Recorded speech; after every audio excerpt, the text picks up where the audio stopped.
Hello, my name is Wali. So, a student in Indonesia pursuing a master's degree in public policy focusing on climate change. The most pressing global challenge we face today is climate change. How do we assess climate change through governance? Is through scientific monitoring and data collection, through policy and regulatory frameworks, through stakeholder analysis. By doing that, we should be able to assess climate change in governances.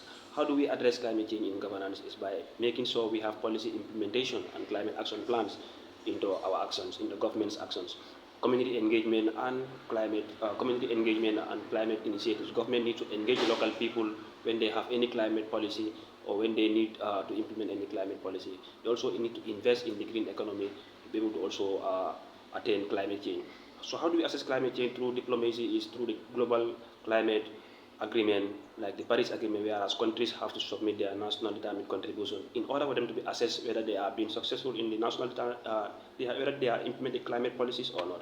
How do we address this in diplomacy is through the strengthening of international climate negotiation, meaning we should make climate negotiation to be legally binding for countries. We should also enhance climate finance and technological transfer from the developed world to the developing countries, because developing countries are the ones that are mostly vulnerable for climate change.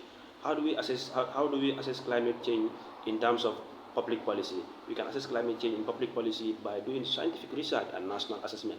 By also doing policy audits, we should be able to assess climate change, because governments or policymakers will be able to audit the existing policies of climate change and see what are their lapses and how they can be improved. How do we address this? Is by having legislation, rules and regulations that are going to protect our environment, economic and fiscal policies, like having policies that subsidize individuals who engage into renewable energies.